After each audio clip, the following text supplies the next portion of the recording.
Let's turn now to the next book, the Book of Numbers. If the names of the books give us some kind of clue as to what each book is about and its content, then what is the Book of Numbers all about? Well, it's about numbers. But what kind of numbers? Well, that's pretty easy. In this case, the Book of Numbers gets its name from two censuses which were taken of the people of Israel. There was a census of the people taken in Numbers chapter 1. There's another census taken in Numbers chapter 26. So, two sets of numberings of the people. The one focused on the past and the grim reality of God's curse, because that numbering is of the old generation, who in the course of the stories of this book decide to disbelieve God, and God will allow them to perish in the wilderness, that whole generation.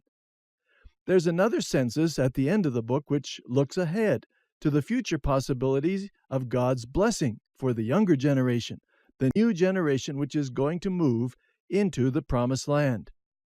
As you read through these early books in the Old Testament, Numbers actually resumes the stories. It picks up the narrative from the book of Exodus. Leviticus then was rather like a TV commercial, a word from our sponsor. That was Leviticus. But there isn't much in the way of a story there. The basic narrative ends at the end of Exodus. You don't pick up the story again until you hit the book of Numbers. But it just picks it up as if nothing much has happened except this wonderful commercial, the book of Leviticus. Numbers then begins with the story of the pilgrimage of the people. A census is taken to determine their military strength. There are some instructions about the camp, and the Levites are appointed for what jobs they are to do. They march as a whole nation to the border of Canaan. Moses then sends 12 spies into the land to spy it out. The majority of the spies come back saying, "We can't go in there." They don't believe God can make it possible for them to overcome the Canaanites. And God then judges them for their disbelief with a sentence of 40 years of wandering in the wilderness. 1 year sentence for every day that those spies were in the promised land. And God says, "You don't believe I can take the whole bunch of you in there? Well, for every day they were in there, you'll spend a year out here until that whole generation dies." Now, since that first generation died, what has to happen at the end of the book? Well, they have to number everybody again to see how many there are now.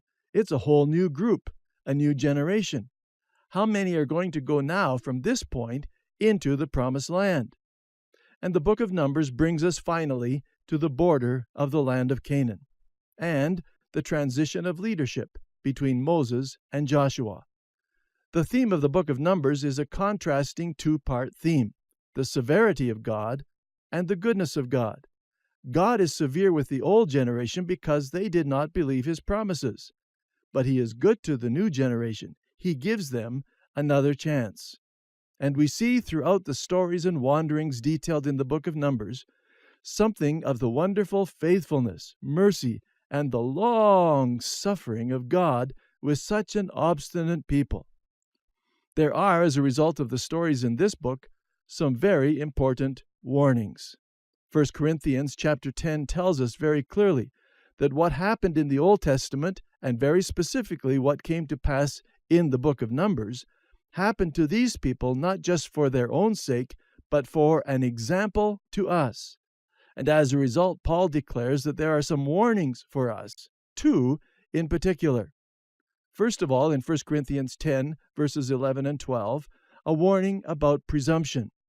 He said, "All these things happened to them as examples, as object lessons to us, to warn us against doing the same things.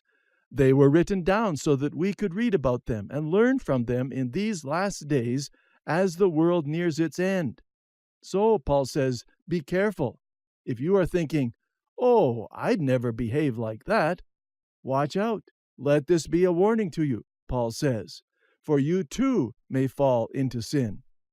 God's people too easily can fall into the sin of presumption, just presuming that I'm okay. Nothing bad is going to happen to me. I'm God's child. I'm a strong Christian. I can make it. No, these things are written specially so that we can learn by reading them and realize that if it could happen to the Israelites, it could happen to you. it could happen to me. We cannot presume that we are immune. We must take the warning. Then there's a second warning, and it has to do with unbelief. It's found at the end of Hebrews chapter 3 and into chapter 4. These verses ask, why couldn't they, the people of Israel, go into the promised land? And here's the reason: because they didn't trust God. Although God's promise still stands, his promise that all may enter his place of rest, we, New Testament people of God, ought to tremble with fear, because some of you may be on the verge of failing to get there after all. For this wonderful news, the message that God wants to save us, has been given to us, just as it was to those who lived in the time of Moses. But it didn't do them any good, because they didn't believe it. They didn't mix it with faith. That's what happened to them. They had God's message, and they refused to believe it, to mix it with faith. Now, the writer to the Hebrews says the very same thing can happen to us. We don't want to fail to get to where God wants us to be because of unbelief, because of not believing his word and his promises. They didn't believe God's promises, especially those given in the covenant with Moses. Exodus chapter 6, remember? What was God's promise? I will bring you out. Did he do that? Oh, he did that with a fantastic miracle. I will be your God. You will be my people. Did he do that? Oh, yes, they could see his cloud in their midst every day and every night. And the third promise, I will bring you in to the land I promised Abraham, Isaac, and Jacob. Will he do this? Oh, sure, he'll do that. He's kept his promises in those other cases. He will surely keep his promise here. And so the crucial chapter, the turning point chapter in Numbers, is of course chapter 13, the incident of the 12 spies who go into the promised land of Canaan. And then they bring back their report as to what it was they found. The majority report was negative. They saw the grapes. They brought back some sample grapes, huge grapes. It took 2 men to carry 1 branch. That was how fruitful the land was. As they roamed around in their spying, they also saw great walled cities throughout the land. They saw giants, and that was a fearsome thing. That probably stuck in their minds more than anything else they saw. The problem was, of course, that they didn't see the biggest G of all. They didn't see God. They lost sight of God.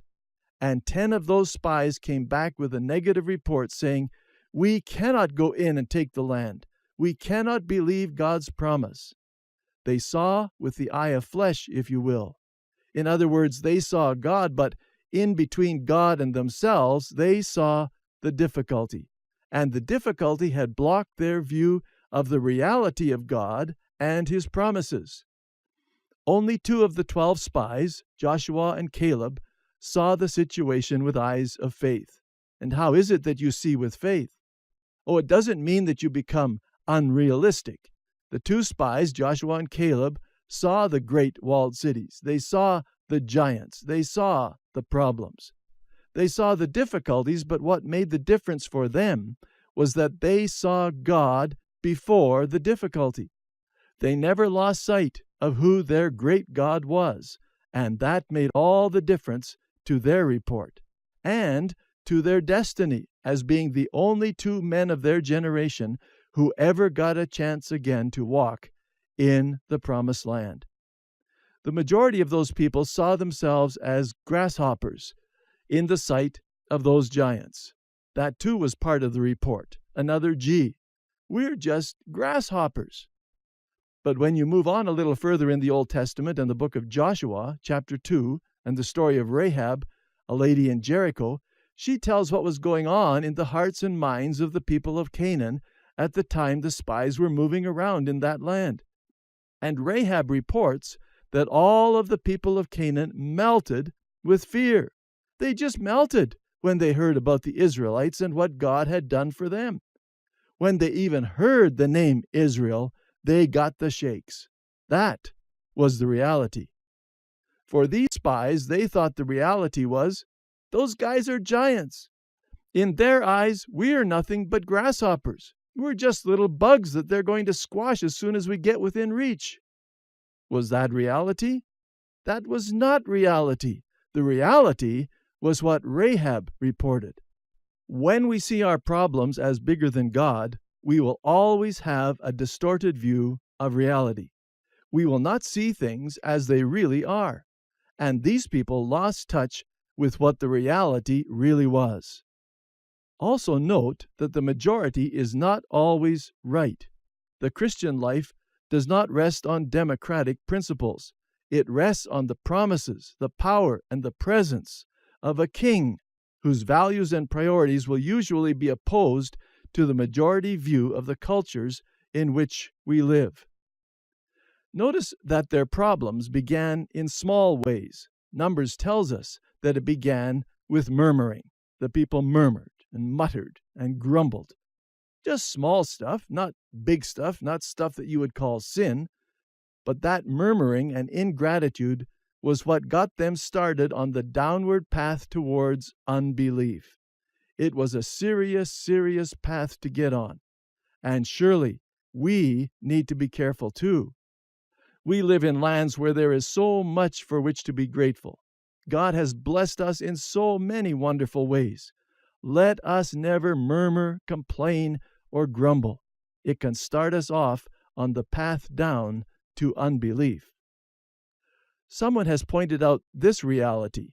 It only took 40 hours for the Exodus event to get Israel out of Egypt. Just 40 hours by God's great power.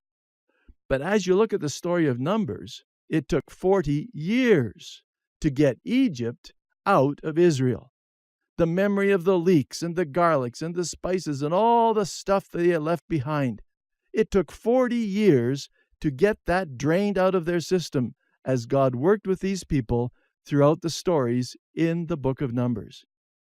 God does something similar with us. He weans us away from the world and its deadly attractions so that we may increasingly become holy as He is holy. I hope you can come back for our next session, which will take us through the book of Deuteronomy.